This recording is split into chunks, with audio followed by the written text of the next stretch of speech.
Hi, my name is Alvaro. Welcome to ABC Guitar Workshop and welcome to part 3 of my project for the Great Guitar Build-Off 2021. If you have been following my channel, you are already familiar with the concept behind my project and you have seen me build the fabric top guitar body in my previous video. If you are new to my channel, I have great news for you.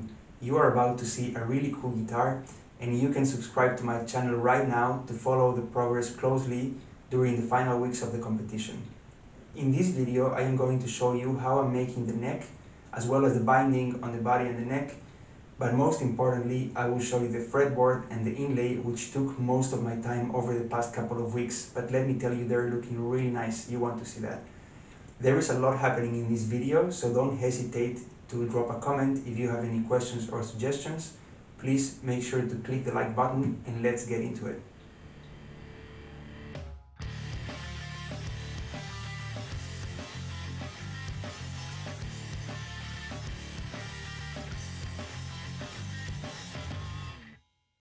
Let's begin with the neck. I'm going to make a scarf joint with these pieces of walnut. The neck itself has a thickness of 20 millimeters and the headstock 60 millimeters. I'm cutting one end of each piece on a specific angle so I can glue them. Once joined, they should have a breaking angle of around 15 degrees. I'm gonna glue them with Titebond, and I wouldn't recommend any other glue unless you have experience with it. I'm using two nails in opposite sides of the gluing area to fix the pieces together, otherwise when you put pressure with the clamps, the pieces will just move around. Once hammered in, you have to trim the heads of both nails to have sharp ends, and then make sure that you align both pieces to the center line. This is the same procedure that I used on my first neck back in 2009. Since then, I used it on guitars, basses, and ukuleles with no problems at all.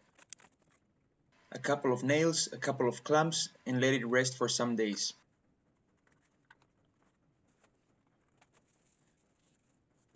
Four to 6 days later. Let's route the truss rod channel.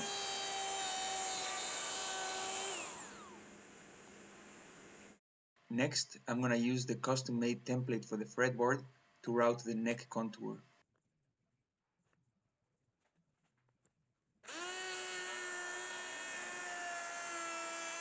And finally, it starts looking like a real guitar neck. It's very important that the truss rod sits perfectly flush underneath the fretboard. My original plan for the headstock was to apply maple binding and nothing else, but then I changed my mind and decided to make a fabric top headstock, which is something that I never did before. This idea came after a suggestion made by Scott Berry. He's the guy who bought the guitar built by Texas Toast that won last year's competition. You probably know him by his alias, the Electric Sex Machine. Yeah, that guy. He's also taking part in the scratch build competition this year, making his first guitar ever, and it's also a fabric top. Make sure to check him out. Once the glue on the headstock dried, I proceeded to apply 4 coats of lacquer over several days. Several days later. Then, after the lacquer dried, I proceeded to cut the excess fabric. Then I could finally route the outline to prepare it for the binding. I was obviously very nervous at this point, considering that a router that spins thousands of times per minute would go against a piece of cotton fabric. But as you know, this method has been tested and perfected by Texas Toast guitars and didn't give me any problems. Moving on to the binding, I am pouring hot water on a shallow tray to submerge my strips of maple. Then I'm using 2 sheets of metal to protect the maple from burning because I'm bending it on a soldering iron.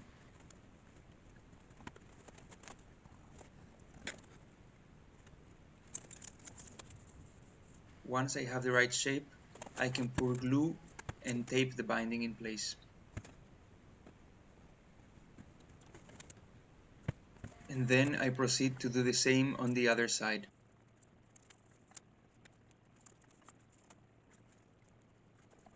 In the end, doing a fabric top headstock with binding took several days and a fair amount of energy, but I'm happy with it because now the headstock and the body will have the same language.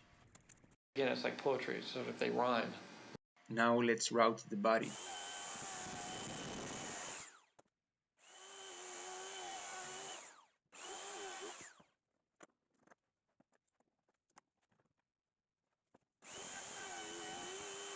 That worked pretty well.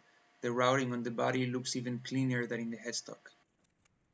Now binding on the body, same deal, hot water and a soldering iron.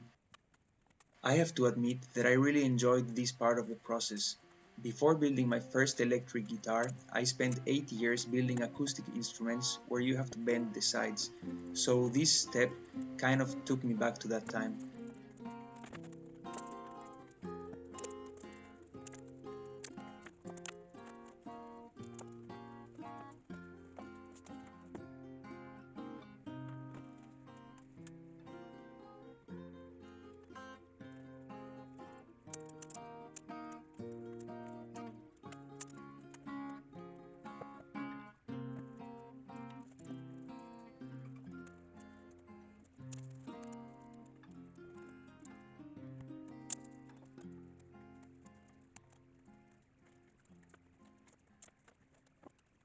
Now I have to let the glue dry so I can trim the maple flush with the fabric.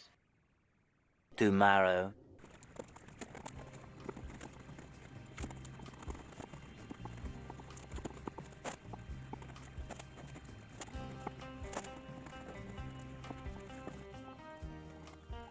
This process was very satisfying. I am really looking forward to doing it again on a future project.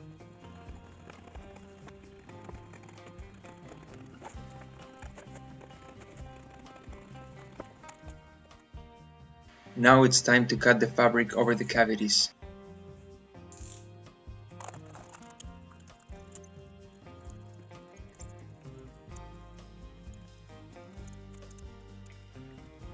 This is where the Jazzmaster tremolo sits. It's perfectly aligned with the fabric. I'm very happy.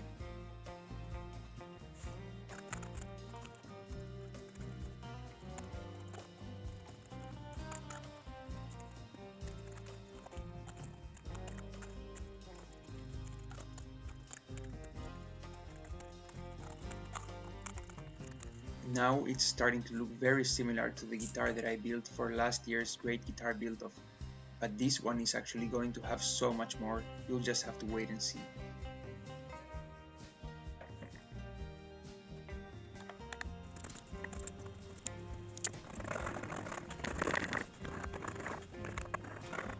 Most of the work on the body is finished and it is ready for the lacquer. I am going to do that on my next video.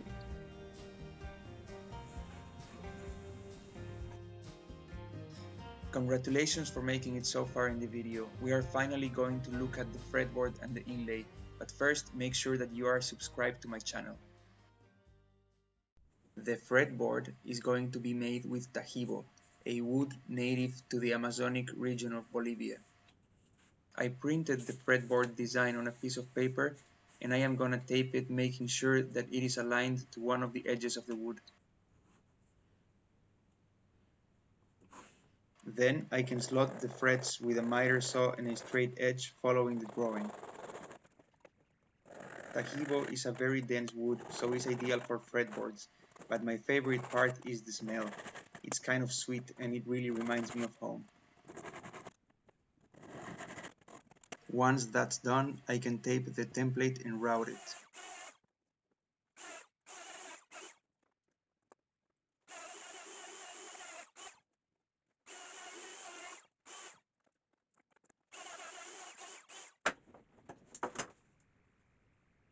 And that's how you make a fretboard. This could be radiused, fretted, and ready for finishing, but I am still going to do a lot to it. I will carve it to fit this 3D printed inlay inspired by my Monstera, as well as 2 red roses symbolizing the second Great Guitar Build-Off and the second Dead Molder guitar. It's like poetry, so if they rhyme. Every stanza kind of rhymes with the last one. I am going to spray white paint to mark the position of the inlay. Once I know the position of the inlay, I can start carving it.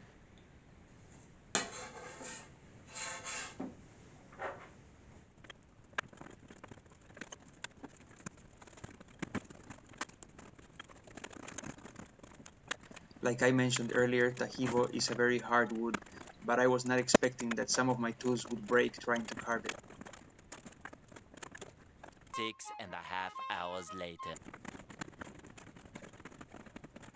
After breaking some more tools and getting blisters in my hand, the upper portion of the inlay was roughly carved. Few inches later.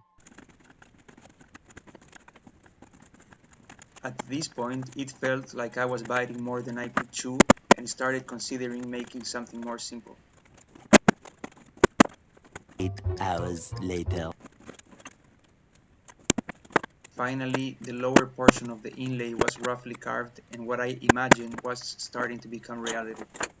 Then, the issue was that the carving was not regular and deep enough, so the inlay was not flush. Much later. Finally, I decided to use the router to have a regular depth.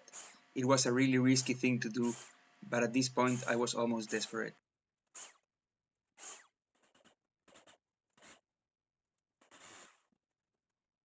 Eventually. Finally, the inlay was flush. The next step was to route the binding.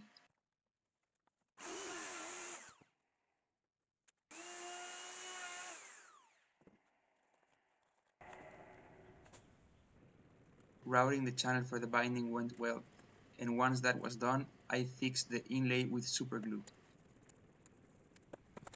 My carving was obviously not perfect, and I had some gaps on the outer side of the inlay, so I mixed Tajibo sawdust and glue and started filling every hole with my fingers. 1 eternity later. At this point, the fretboard was looking great and I recovered my faith. The next step is to fill the inner side of the inlay, and my secret ingredient is a white powder.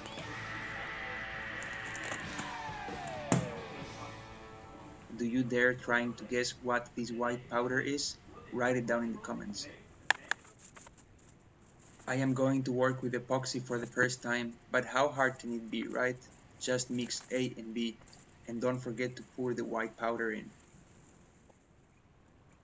Then fill every Monstera leaf with the mix and try to make sure there are no bubbles.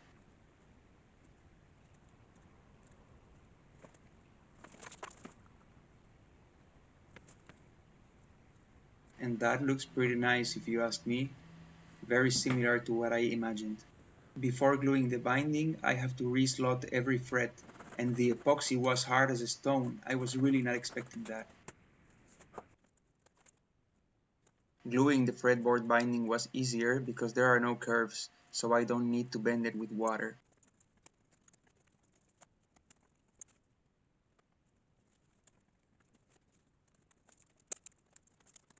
Once the binding is dry, I can glue the fretboard to the neck.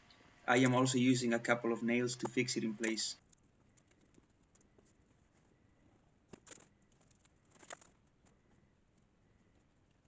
I used a strip of masking tape to protect the truss rod from the glue. Once I spread the glue all over the place, I remove the masking tape and proceed to clamp the neck and fretboard facing down to my table.